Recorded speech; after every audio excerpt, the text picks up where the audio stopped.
Hi friends, வாங்க இன்றைக்கி நான் சோயாபீன்ஸில் ஒரு கபாப் மாதிரி பொரிச்சு எடுக்க போகிறேன். எப்படி இருக்குது பார்க்கலாம். ரொம்ப டேஸ்ட்டாக சூப்பராக இருக்கும்.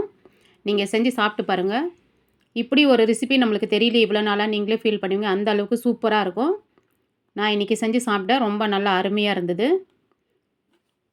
வாங்க எப்படி செய்யுதுன்னு பார்க்கலாம். முதல்ல நம்ம ஒரு 100 கிராம் அளவுக்கு சோயாபீன்ஸ் எடுத்துக்கலாம். எடுத்து நல்லா சுத்தமாக தண்ணியில் ஒரு 2-3 வாட்டி நல்லா அலசிட்டு ஊற வச்சிடலாம். நம்ம சுடு தண்ணி வச்சு நல்லா ஊறுனதும் பாருங்கள், நல்லா தண்ணியில் தான் ஊற வச்சுருக்கேன். நல்லா ஊறுனதும் கொஞ்சம் சாஃப்ட் ஆகிடும். அதை எடுத்து நம்ம சுத்தமாக பாருங்கள், இந்த அளவுக்கு சாஃப்டாக இருக்கும். நல்லா இந்த மாதிரி அலசி எடுத்துக்கலாம். இன்னும் ஒரு வாட்டி நல்லா தண்ணியில் அலசிட்டு நல்லா ஊறிட்டுக்குது. இது நல்லா சுத்தமாக அலசி எடுத்துட்டு நல்லா கெட்டியமாக புழிஞ்சு எடுத்துக்கலாம். தண்ணி இல்லாமல் புழிஞ்சு அடுத்த பவுலுக்கு நம்ம மாற்றிடலாம். யார் யாரெல்லாம் சப்ஸ்கிரைப் பண்ணலையோ சப்ஸ்கிரைப் பண்ணிவிட்டு பாருங்கள். வீடியோ மறக்காமல் லைக் பண்ணுங்கள். வாங்க எப்படி செய்யுதுன்னு நம்ம இப்போ பார்க்கலாம். நல்லா கெட்டியமாக இதை புழிஞ்சு ஒரு பவுலில் நம்ம மாற்றி எடுத்துக்கலாம். இன்றைக்கி இதுதான் ஸ்நாக்ஸ் எங்கள் வீட்டில். ரொம்ப சூப்பராக அருமையாக இருக்கும். இது கோபி மாதிரி நல்லா சூப்பராக இருக்கும். சாப்பிட்றதுக்கு நல்லா கிறிஸ்பியாக நல்லா சூப்பராக இருக்கும். மொறுன்னு டொமேட்டோ சாஸ் வச்சு நல்லா சாப்பிடலாம். சாப்பிட இன்னும் சாப்பிட்டுக்கிட்டே இருக்கலான்னு தோணும் நம்மளுக்கு.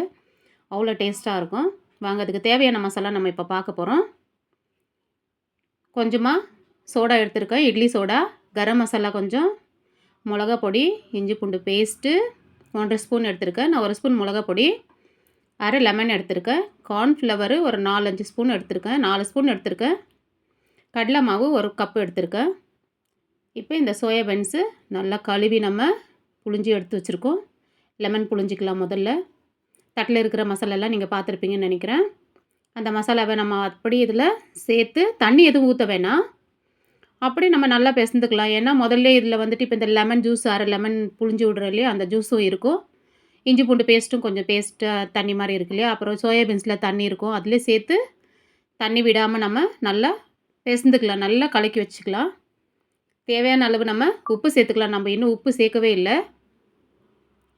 உப்பு சேர்த்து எவ்வளோ இருக்குதுன்னு நீங்கள் பார்த்து நல்லா அளவாக உப்பு சேர்த்துக்கோங்க.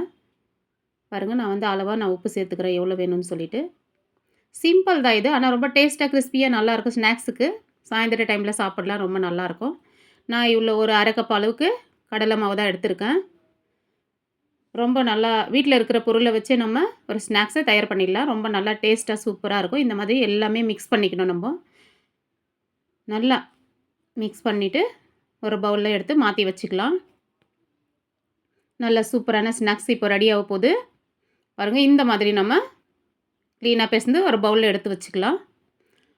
ஸ்டவ்வில் எண்ணெய் ரெடி பண்ணி வச்சிடலாம். வாங்க, எண்ணெய் ஊற்றி நல்லா சூடு பண்ணி அதில் அழகாக நம்ம பொரித்து எடுத்துடலாம். சூப்பரான ஒரு ஸ்நாக்ஸ் தான் இன்றைக்கி நம்ம சாப்பிட போகிறோம். எண்ணெய் நல்லா சூடாகி ரெடியாக இருக்குது. பாருங்கள், நான் ஒவ்வொன்றா இதில் நான் சேர்க்க போகிறேன்.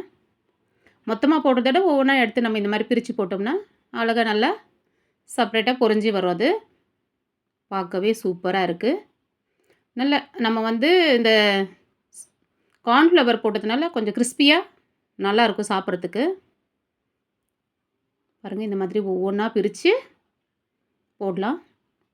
மீடியம் சிம்மில் வச்சு நம்ம பொரிக்கலாம். ஹையில் வச்சா மேலே மட்டும்தான் வேகும், உள்ளே இருக்கிறது அந்த சோயாபீன்ஸ் கரெக்டாக வேகாது. மீடியம் சிம்மில் வச்சுக்கோங்க. ரொம்ப சிம்லேயும் வேண்டாம், மீடியம் சிம்மில் வச்சு அழகாக நம்ம சோயாபீன்ஸு பொரித்து எடுத்துக்கலாம். போண்டா மாதிரியே தெரியுது பாருங்கள், குட்டி குட்டியாக போண்டா மாதிரி தெரியுது பார்க்குறதுக்கு. ஆனால் கிறிஸ்பியாக நல்லாயிருக்கு. அதிகமாக நான் மாவு போடல, கொஞ்சமாக இந்த மசாலாவுக்கு தகுந்த மாதிரி நான் போட்டிருக்கேன். நல்லா பொன்னிறமாக பொரிஞ்சு வந்துருச்சு. இந்த அளவுக்கு பொரிஞ்சால் போதும். நம்ம இப்போ ஒரு பவுலில் மாற்றிக்கலாம். நல்ல எண்ணெய் இல்லாமல் வடிகட்டி ஒரு பவுலில் மாற்றிக்கலாம். சூப்பராக சோயாபீன் ரெடி ஆகிடுச்சு. பாருங்கள், நல்லா கோபி மாதிரியே தெரியுது பார்க்குறதுக்கு, கபாப் மாதிரியும் தெரியுது.